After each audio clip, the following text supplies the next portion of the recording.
요한계시록 14장 6절에서 12절입니다. 같이 읽겠습니다. 시작.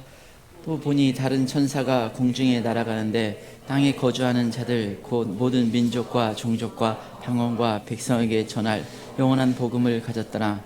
그가 큰 음성으로 이르되 하나님을 두려워하며 그에게 영광을 돌리라.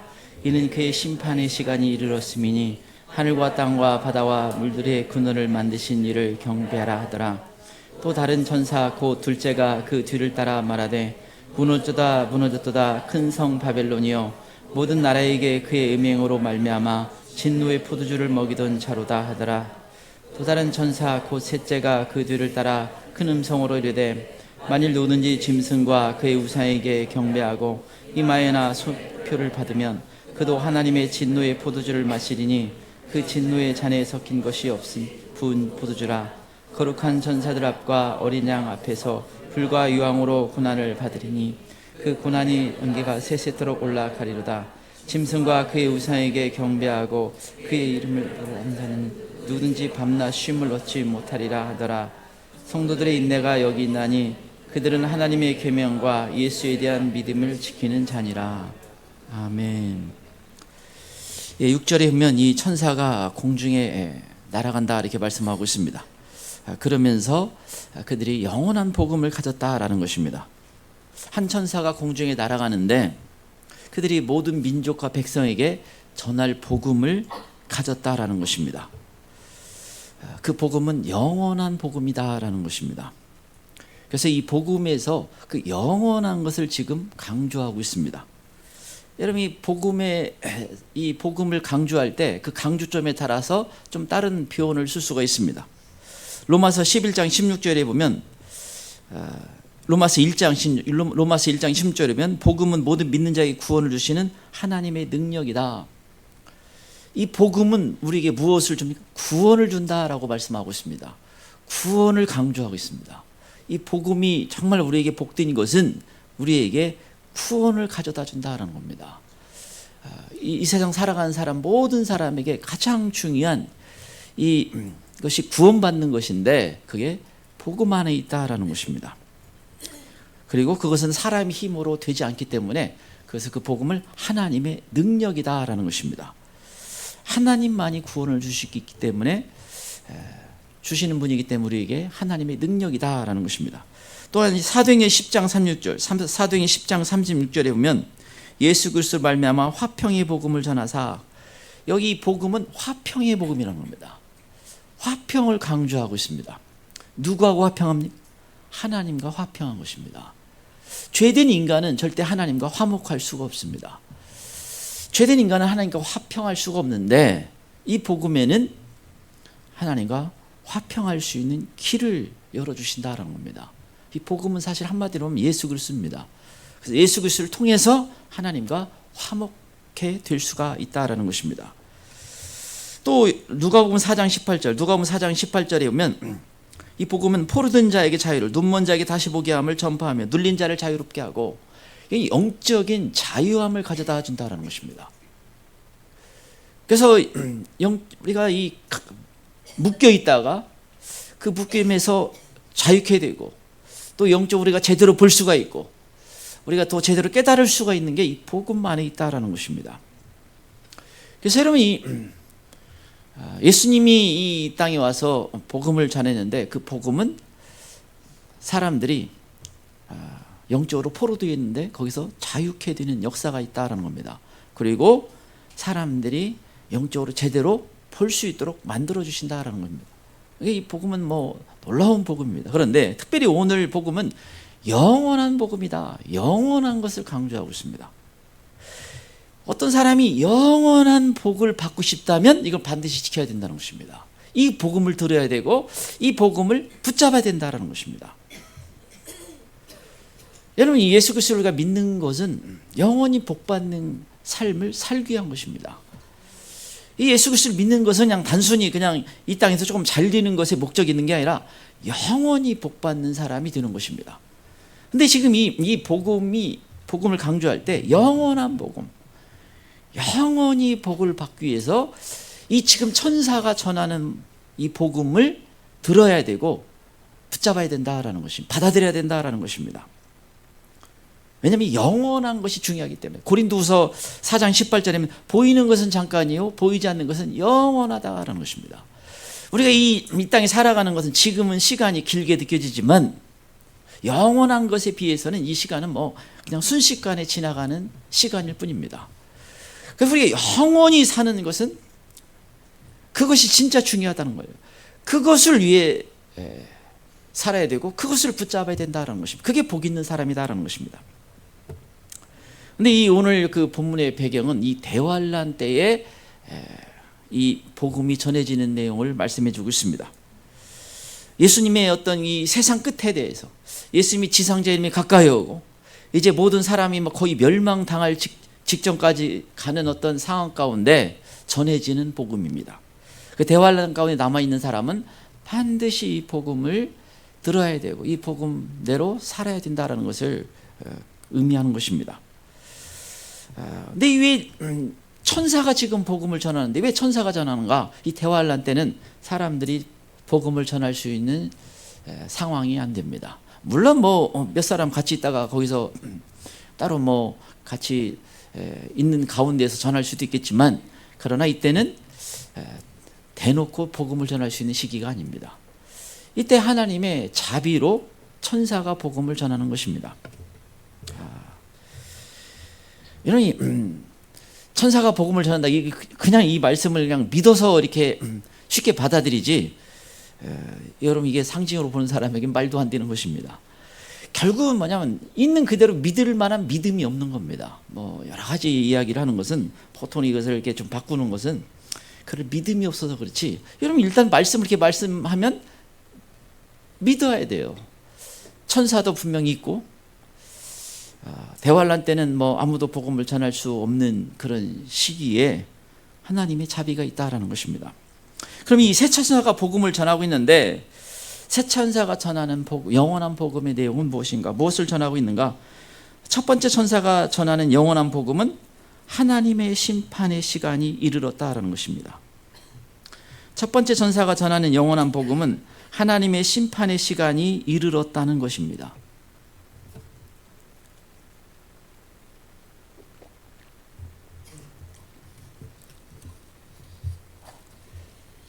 하나님의 심판의 시간이 이르렀다는 것입니다. 첫 번째 천사가 전하는 영원한 복음은 하나님의 심판의 시간이 이르렀다는 것입니다. 6절 7절 보겠습니다. 6절 7절입니다. 같이 읽겠습니다. 시작. 또 보니 다른 천사가 공중에 날아가는데 땅에 거주하는 자들 곧 모든 민족과 종족과 방언과 백성에게 전할 영원한 복음을 가졌더라. 그가 큰 음성으로 이르되 하나님을 두려워하며 그에게 영광을 돌리라. 이는 그의 심판의 시간이 이르렀음이니 하늘과 땅과 바다와 물들의 근원을 만드신 이를 경배하라 하더라. 그의 심판의 시간이 이르렀다. 이제 하나님이 심판의 시간이 다 되었다라는 것입니다. 첫 번째 천사가 전하는 것은 이제 하나님이 심판할 시간이 다 되었다라고 지금 전하고 있습니다. 그 심판은 아주 무서운 심판입니다. 역사상 한 번도 없었어. 역사상 많은 심판이 있었지만 그것과 비교할 수 없는 무서운 심판이 이제 다 도래했다라는 것입니다. 전 세계에 있는 사람 대부분이 죽는 무서운 심판입니다. 마태복음 24장 21절, 마태복음 24장 21절이면 예수님께 창세로부터 이 땅이 창조된 이후로 이런 심판, 이런 환난은 한 번도 없었다라는 것입니다. 인류 역사상 가장 큰 무서운 심판이 이 세상 끝에 있다라고 지금 말씀해 주고 있습니다. 마태복음 13장 40절이면 가라지를 거두어 불에 태운다라는 것입니다. 이 세상 끝에도 그러하리라. 이 세상 끝에 추수가 있는데 그 추수는 이제까지 복음을 제대로 안 받았던 모든 사람을 불태우는 시간이다. 엄청난 시간이다라는 것입니다. 이 추수꾼은 천사들이고 이 추수는 영혼의 추수를 말합니다. 그래서 추수가 있는데 그런데 또한 불의 심판이 있다라는 것입니다. 여러분 우리가 마지막 때에 살고 있다라는 것은 무엇을 의미합니까? 그것은 심판의 시간이 가까이 왔다라는 것을 의미하는 것입니다. 한 번도 보지 못한 아주 무서운 심판의 시간이 가까이 왔다라는 것을 의미합니다. 여러분, 그래서 이 심판을 결코 소홀히할 수 없어요. 영원한 복, 마지막 기회라는 거예요. 영원히 복받는 사람이 되려면 그 대환란 속에 이 전하는 이 복음을 반드시 붙잡아야 되고 받아들여야 된다는 것을 의미하는 것입니다. 마지막 기회라는 거예요. 그 심판이 시간이 다 되었기 때문에 그렇다라는 것입니다. 이 마지막 때 어떤 그 심판에 대한 내용을 여러 사람이 전했습니다. 에녹도 그렇습니다. 유다서 1장 14절 15절. 유다서 1장 14절 15절이면 에녹이 예수님의 재림의 때를 예언했습니다. 그런데 예수님이 이 재림한 때에 경건하지 않은 거에 대해서 심판하신다라고 전하고 있습니다. 경건하지 않은 것은 모든 것은 다 심판의 대상이다라는 것입니다. 그래서 여러분, 우리가 이 경건하지 않은 것은, 이 경건이라는 것은 하나님과 연관해서 하나님이 보시기에 그런 겁니다. 그렇기 때문에 사실 이 세상이 죄악된 세상이기 때문에 정말 주님을 바라보지 않는 것은 다 사실은 경건하지 않는 것입니다. 그런데 이 에녹은 이걸 전했는데, 에녹은 하나님과 동행한 사람입니다. 근데 어떻게 하나님과 동행했을까? 그가 어떻게 훌륭한 하나님의 사람으로 본을 보일 수 있었을까? 그 에녹은 이 심판을 붙잡고 살았던 사람이기 때문에 그렇습니다. 여러분, 이 노아의 홍수, 전 세계를, 세상을 홍수로 하나님이 심판을 하셨습니다. 근데 이 에녹은 심판이 온다는 걸 알았습니다. 그래서 이 에녹이 그때부터 무드셀라를 낳고, 무드셀라를 낳을 때 그 이름이 심판과 연관되어 있습니다. 그러니까 아마 꿈을 꾸었든지 환상을 봤든지 또 또는 음성을 들었든지 뭔가 이 에녹이 심판이 온다는 걸 알았습니다. 그리고 그때부터 이 에녹은 하나님과 동행하는 삶을 살았다라고 말씀하고 있습니다. 그래서 여러분, 우리가 이 에녹처럼 하나님과 동행하는 걸 정말 소망하는데, 어떤 사람이 건강한 신앙인이고 믿음이 있다면 하나님과 동행하기를 원할 것입니다.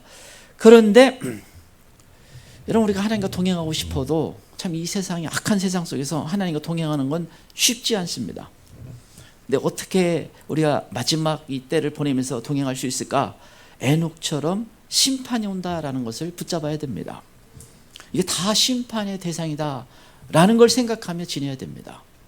여러분이 다 심판받는 것이라는 걸 알게 되면 우리가 대충 살 수가 없습니다. 그냥 적당히 큰 죄 안 짓고 살면 되지, 이럴 수가 없는 것입니다. 다 심판의 대상이다라는 것을 알기 때문에 그렇습니다. 여러분, 이 세상에는 이 다 심판의 대상이 가득 차 있어요. 악한 것이 가득 차 있습니다. 그래서 우리가 영적으로 깨어서 더 주님과 동행할 수 있는 것입니다.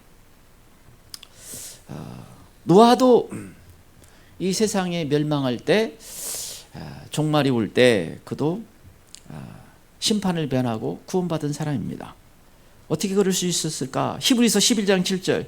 히브리서 11장 7절이면 노아는 아직 보이지 않는 일에 경고하심을 받아 아직 이루어지지 않는 하나님의 어떤 심판의 말씀이 있은 그것을 붙잡고 살았다는 겁니다. 경고를 받아들였다라는 것입니다.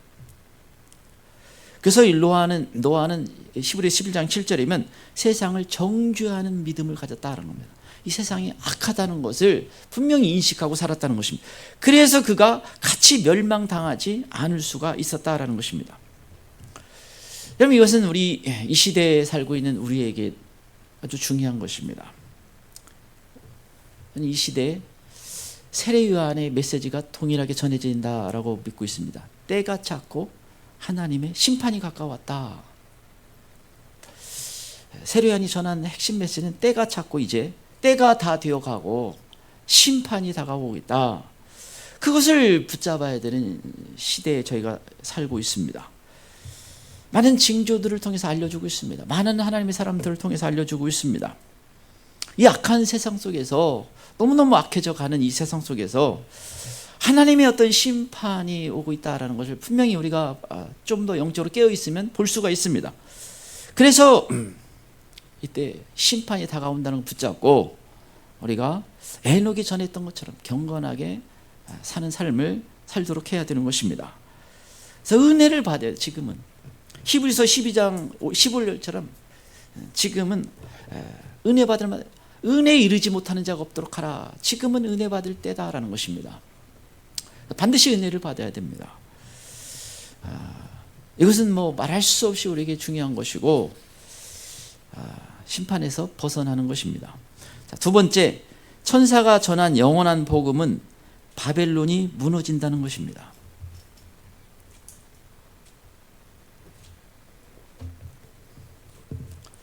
두 번째, 천사가 전한 영원한 복음은 바벨론이 무너진다는 것입니다.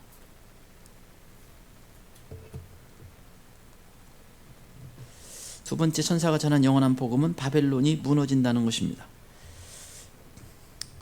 8절을 보겠습니다. 8절을 보겠습니다. 8절입니다. 예, 같이 읽겠습니다. 시작.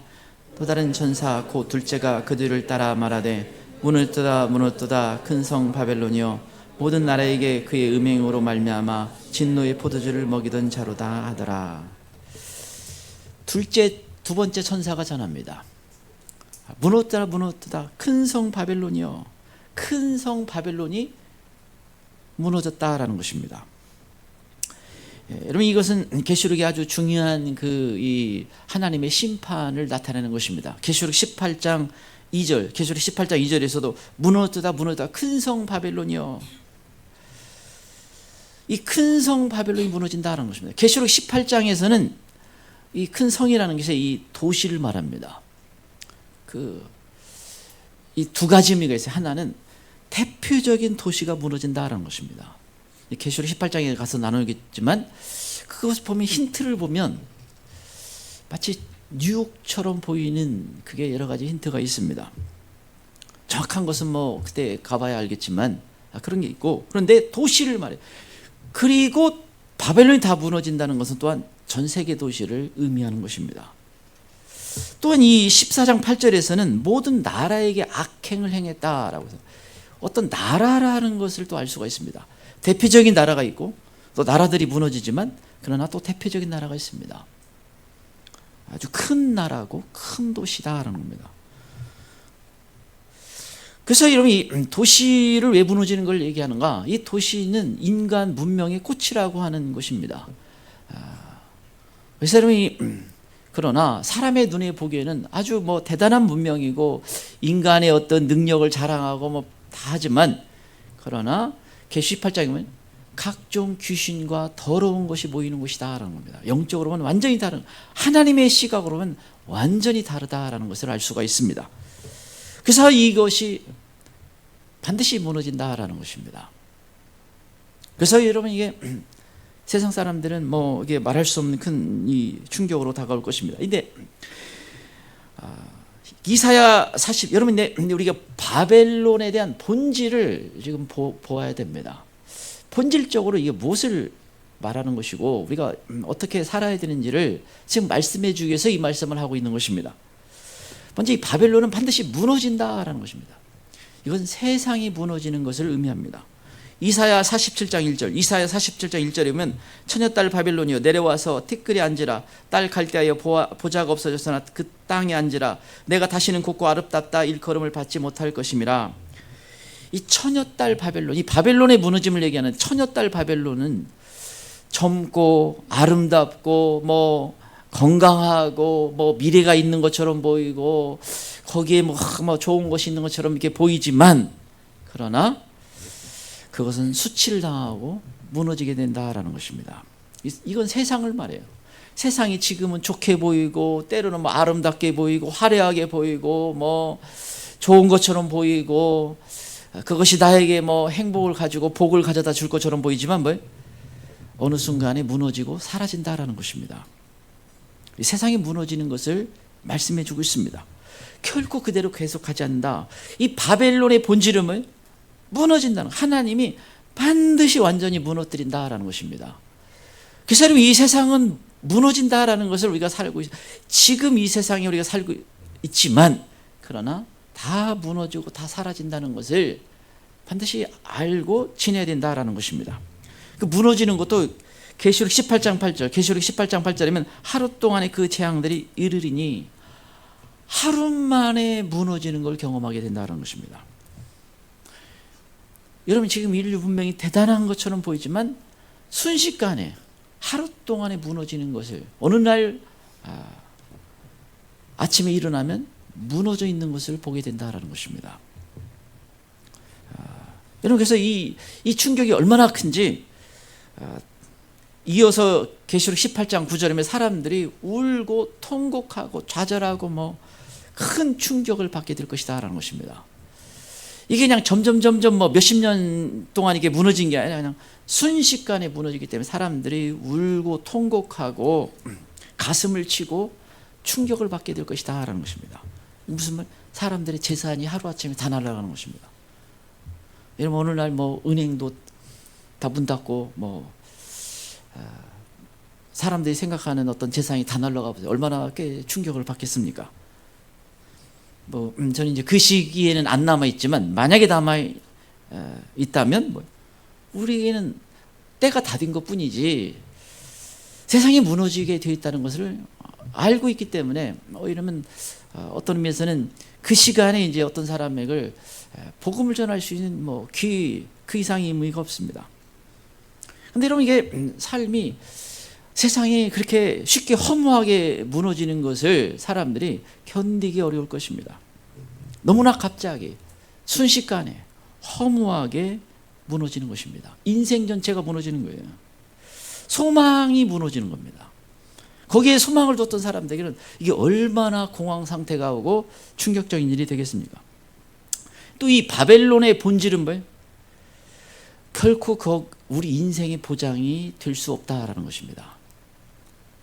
세상은 결코 우리 인생의 보장이 되는 것이 아니다라는 것입니다. 많은 사람이 뭔가 이 세상에서 보장이 될 만한 것들을 이렇게 갖춥니다. 그래서 이것 때문에 나는 좀 안전하고 뭐 보험을 들고 저축을 하고 무엇인가 많이 저장을 해서 이게 나를 안전해 줄 것처럼 생각을 하면 그것은 착각이라는 것입니다. 결코 보장이 안 된다라는 것입니다. 그래서 이 이사야 47장에 세상이 무너진 걸 얘기하는데 거기서는 별걸도 다 동원해. 뭐 주술을 하고 주문을 외우고 뭐 별거 다 하는데 보장이 안 된다라는 것입니다. 제가 전에 이제 직장 다닐 때 그 복음을 전하는데 저 같이 입사한 그 친구인데 저기 복음을 전하니까 자기는 안전하다는 거예요. 그래서 어떻게 너는 이게 안전하냐 했더니 지갑을 딱 꺼내는데 부저가 나가 있어요.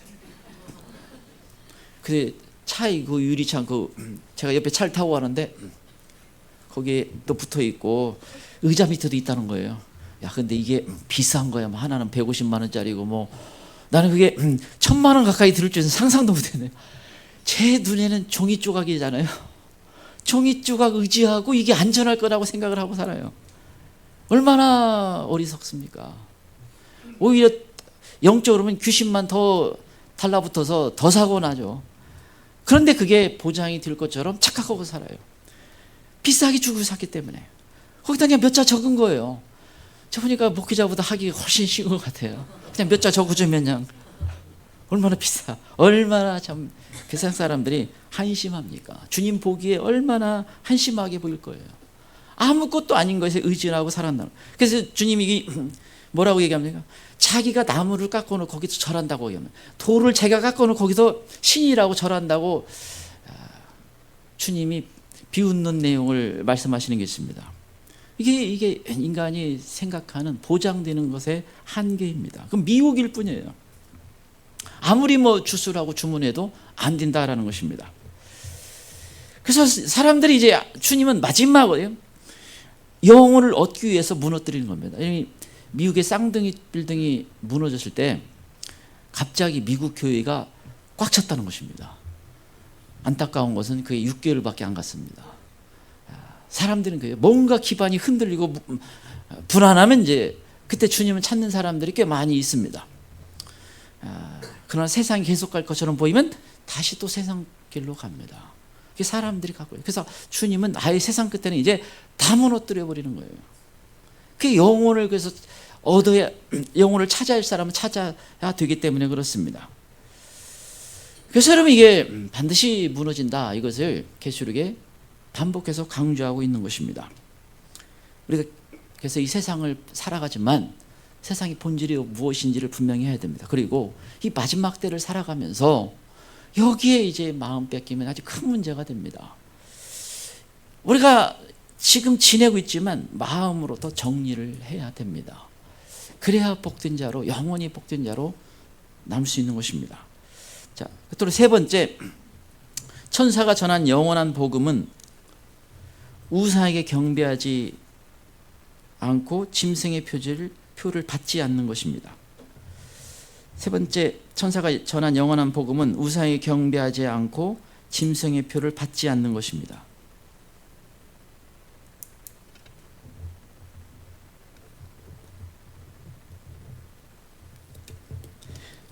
9절부터 11절 보겠습니다. 9절에서 11절입니다.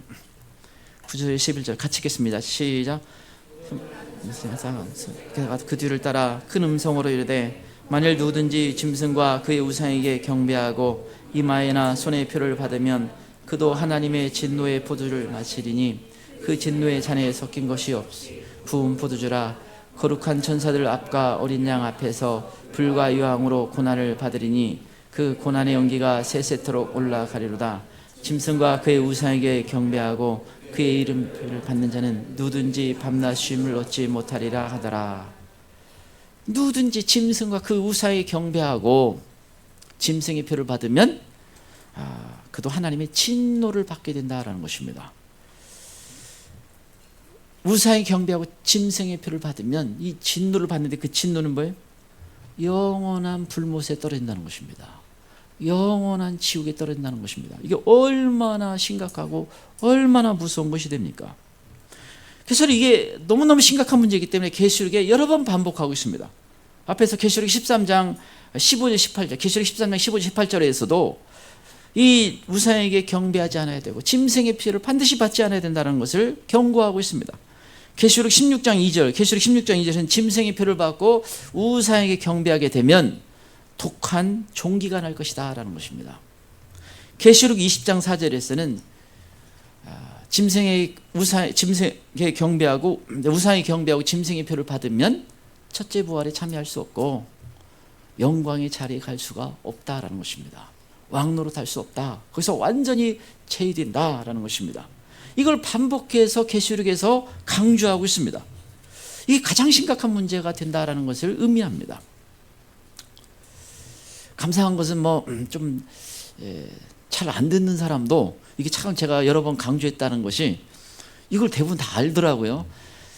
설교를 잘 안 듣는 것 같은 사람도 이건 보니까 알아요. 그래서 이건 제가 성공했다 이 생각을 좀 갖고 있습니다. 왜냐하면 이게 대환란 속에 들어가서 가장 중요한 문제가 됩니다. 근데 여러분, 이게 참 이 시대는 이게 얼마나 심각한 문제가 됐어요. 이런 계시록의 가장 중요한 것들은 대부분 다 상징으로 보고 있습니다. 여러분 단연히 여러분의 천년왕국 있다라고 이렇게 듣고 있지만 밖에 가면 대부분은 다 예수님이 다스린 천년왕국이 없다라고 무천년설이 이게 대부분 신학교에서 가르치기 때문에 그렇습니다. 대부분 교수가 그 배경하에서 전하고 있어요. 그 영성이 전하고 있습니다. 그러다 보니까 다 상징으로 보다 보니까 이 가장 심각한 이 문제도 상징으로 보고 있습니다.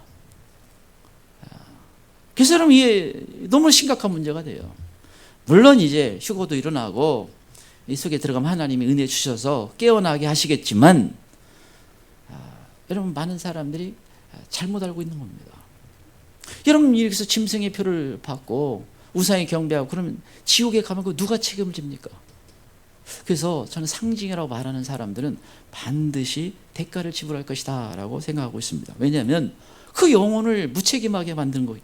말씀을 그들이 있는 것을 믿어야 되는데 믿지 못하도록 만든 것입니다. 분명한 것은 대환란에 남게 되면 이 문제에 직면하게 됩니다. 그리고 반드시 이 시험을 통과해야 되고 아주 혹독한 시험이지만 반드시 통과해야 됩니다. 왜 그래요? 영원한 불못에 들어가기 때문에 그렇습니다. 그런데 여러분, 이 짐승의 우상에 경배하고 짐승의 표를 받게 하는 그것을 왜 하나님 허락하셨는가? 제가 주일날 이 마귀의 시험에 대해서 같이 나눠 내용과 같습니다. 두 가지 때문에 그래요. 이 우상에 경배하지 않는 것은 예수님만이 왕이시다라는 것을 믿고 붙잡도록 하는 것입니다. 그게 우리 신앙의 핵심이라는 거예요. 또 하나가 짐승의 피를 받지 않는 것은 세상의 길로 가지 않고 천국의 소망을 두는 것이 우리 신앙의 핵심이기 때문에 그렇습니다. 예수님만이 왕으로 모시고 사는 것과 우리가 이 세상의 심판을 하고 멸망을 받고 영원한 천국에 사는 것이 우리의 신앙의 소망의 대상이라는 것을 이 마지막 세상 끝에 이제 증명을 해야 되는 것입니다. 지금은 믿음으로 증명을 해야 되지만 대환란 시대에 가서는 뭐예요? 이제 삶으로 증명을 해야 됩니다. 생명을 걸고 증명을 해야 되는 것입니다. 여러분, 우상에게 경배하는 것은 뭐예요? 이제 왕이신 예수님이 왕이 아니라 짐승이 왕이다라는 것을 의미하는 것입니다. 여러분, 지금 우리가 무엇을 분명히 붙잡아야 돼요? 예수님만이 나에게 왕이십니다. 우리 가정의 예수님 왕이십니다. 온 우주의 왕은 예수님이십니다. 이걸 분명히 고백하고 붙잡고 선포하고 사는 것입니다. 다윗이 어떻게 위대한 하나님의 사람이 되었습니까? 그 다윗의 가장 대표적인 게 예배자였어요. 그 예배자의 한 모습을 볼 수 있는 것이 언약궤를 다윗성으로 들여오는데, 그래서 문들아 머리들아 영광의 왕이 들어가신다. 자기가 왕이지만 진정한 왕은 하나님이시다, 주님이시다라고 하면서 앞에서 춤을 춥니다. 이것을 아주 분명히 했어요. 그 신앙이 분명해야 됩니다. 주님만이 왕이십니다. 이걸 분명히 해야 돼요. 다음으로 또 표를 받지 않는 것의 문제는 세상 길로 나는 세상 따라가지 않는다. 노아처럼 세상을 정죄하는 난 믿음이 분명하다라는 것을 지금 고백할 수 있어야 됩니다. 그래서 천국의 소망을 두는 거예요. 영원한 나라의 소망을 두는 것입니다. 여러분이 이게 심각한 천국 가는데 문제가 생겨요. 여러분, 마태복음 22장에 보면 천국 혼인잔치가 열렸습니다. 거기서 임금은 하나님을 말하는 것이고 아들은 예수 그리스도를 말합니다. 그래서 이 천국 혼인잔치가 열려졌는데, 그래서 종들을 보내서 이제 초청자들을 보냅니다. 초청자를 보냈다는 것은 믿는 사람들을 이제 초청한다는 거. 믿고 있는 사람들을 이제 이 천국 혼인잔치에 참여하라고 종들을 보내서 이제 참여할 시간이 되었다고 알립니다. 그런데 여러분, 이게 문제는 뭐예요? 사람들이 생각보다 오지를 않더라는 것입니다. 그 마태복음 22장 5절에 보면 그들이 돌아보지도 않고라는 말은 이것은요, 등한히 여긴다, 소홀히 여긴다는 말입니다. 천국 혼인잔치에 들어가는 걸 가장 중요하게 여기고 소망 가운데 기다려야 되는데 왜요? 이걸 소홀히 여긴다는 거예요. 등한시 여긴다는 것입니다. 여러분, 히브리서 12장 16절이면 이 에서의 모습, 에서의 그 태도를 망령된 행동이다라고 합니다. 팥죽 한 그릇에 장자권을 팔아넘긴 겁니다. 뭐 배가 고프니까 그냥 뭐 크게 문제가 돼, 별 대수냐, 그렇게 중요한 게 아니다 하고서나 장자권을 팔아넘겼는데, 그 망령된 행동이고 그건 눈물로 회개도 회복이 안 된다. 뭐 그 정도까지 말씀하고 있습니다. 이 소홀히 하는 것은요, 하나님이 너무너무 싫어하는 거예요. 근데 여러분, 이게 이 에서의 특징이 뭐예요? 물질적인 겁니다. 물질주의예요. 그냥 내가 조금 먹고 재밌고 쾌락에 더 마음이 빼앗기는 것입니다. 천국을 소홀히 하는 것입니다. 근데 여러분, 이 마태복음 22장이면 사람들이 왜 오지 않는가? 그래서 한 사람은 자기 밭으로, 한 사람은 사업하러, 장가가기 때문에 여러 가지 이유를 대는데 다 이 세상이 중요하다고 생각하는 것들입니다. 그게 필요한 것들이에요. 또 당연히 세상 사람은 그것이 맞다라고 하지만 뭐예요? 이건 천국을 놓치는 일이다라는 것입니다. 못 들어간다라는 거예요. 아주 심각한 문제가 된다라는 것입니다. 그래서 여러분, 이게 지금 분명히 고백을 해야 되는데, 만약 이걸 소홀히 하면 대환란 속에서 무슨 문제가 이제 생명을 걸고 그것을 증명해내야 됩니다. 나의 생명을 걸고 그 천국의 소망을 두는 것이 가장 중요한 문제라는 것을 이제 증명을 해내야 되는 것입니다. 그게 마지막 기회에 돼요. 그래서 여러분 그때는 신앙을 소홀히 할 수가 절대 없습니다. 왜 생명을 걸어야 할 만큼 필사적일 수밖에 없어요. 그렇지 않으면 지옥에 떨어진다라고 분명히 말씀하고 있기 때문에 그렇습니다. 그래서 여러분 이 신앙생활을 소홀히 하는 것에 대한 나름대로 상당히 타당성이 있는 이유를 댄 거예요. 그 당시 사람들에게 가장 중요한 문제예요. 지금 예수님이 만약 이 시대 하면 지금 사람들이 가장 중요하다고 하는 문제를 뭐 말할 수 있겠죠. 그게 뭐 사업이든지 뭐 대학에 가는 거든지 뭐 직장 문제든지 돈 문제든지 뭐 여러 가지 얘기가 있죠. 그러나 그것 때문에 신앙이 밀리면 뭐예요? 그건 대상자가 아니라는 겁니다. 이게 얼마나 아주 분명히 말씀하고 있습니까? 우리가 뭐 어떤 완벽한 삶을 살 수는 없어요. 그러나 분명한 태도를 가져야 되는 것입니다. 이게 안 되면 안 되는 거예요. 그래서 이 짐승의 표는 마지막 기회이면서 내가 정말 주님만 선택하는 것을 증명해야 되는 것입니다. 짐승의 표를 받지 않아야 된다. 그게 너무나 마지막 중요한 기회가 됩니다. 그래서 12절에 뭐라고 말씀하고 12절 한번 같이 읽겠습니다. 12절입니다. 시작.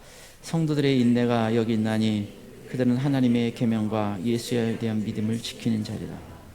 대환란 시대에는 어떻게 해야 돼요? 마지막 인내해야 됩니다. 그 시간이 제가 믿기로는 안 길어요. 아주 길지는 않습니다. 길면 다 살아날 사람이 없고 그거 안 받고 어떻게 다 그 시간을 살 수가 있어요? 그래서 제가 믿기로는 도망자의 삶을 사는데 길지는 않는데 인내가 성도들의 인내에 있어야 돼요. 그리고 예수에 대한 믿음을 분명히 지켜야 됩니다. 그래서 항상 이제 대환란의 배경에 대한 내용들이 주로 많이 다뤄지고 있습니다. 근데 이때 항상 제가 또 강조하는 게 있습니다. 지금 아직 안 일어났어요. 지금 우리에게 중요한 시간입니다. 지금 내가 과연 이 부분에서 분명한 믿음을 가지고 있는가, 그런 선택을 하고 그렇게 내가 애쓰고 싸우고 있는가, 이거 벗어나게 하는 마귀의 공격이 아주 치열할 거예요. 그런데 지금 받으면 놀라운 그런 영광의 자리에 갑니다. 지금 그런 믿음을 가지면, 지금 붙잡으면 놀라운 영광의 자리에 갑니다. 그래서 지금이 얼마나 중요한 시간인지 모릅니다. 많은 어떤 마치 그냥 제가 믿기로는 퍼즐이 이제 거의 다 맞췄어요. 그림이 다 완성되네 하고 이제 마치 마지막 꼬리 몇 개 하면 그냥 동물 그림 지금도 다 알아요. 그런데 그 시간을 저는 보내고 있다라고 생각하고 있습니다. 그래서 너무 중요한 시간인데 지금 가져야 돼요. 사실 이번에 보니까 이번 주는 안정기 집사님 꿈도 올라왔던데, 사실 몇 년 전에 고민하면서 그런 흑암 재앙이 있겠구나.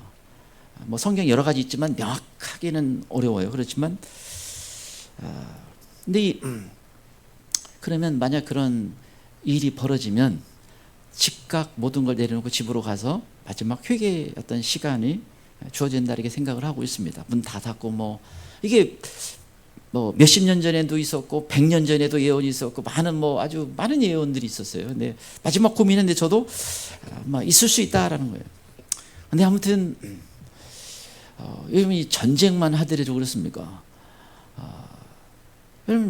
무시무시한 일이 벌어지고 있어요. 한쪽에서 이제 핵 쏠 수 있는 모든 훈련도 하고 또 그런 어떤 이제 지침도 내려가고 있고, 세상 사람들이야 설마 그렇겠냐라고 하겠지만 계시록 보면 심판을 통해서 그 시기가 오고 있다라는 것을 의미합니다. 그래서 더 우리가 영적으로 깨어서 기도해야 되는 때인 것입니다. 저희 같이 한번 기도하기를 원합니다. 우리가 영원한 복음을 붙잡을 수 있기를 바랍니다. 지금 믿음을 하나님 주시고, 지금 우리가 이 하나님의 심판을 받지 않도록 우리가 더 주님이 원하시는 사람, 기뻐하시는 사람이 될 수 있도록 도와주시옵소서. 이 세상이 무너진다는 알고 우리가 살게 도와주시옵소서. 더 예수님에 대한 믿음이 분명해지게 도와주시옵소서. 예수님 세 번 부르고 같이 기도하겠습니다.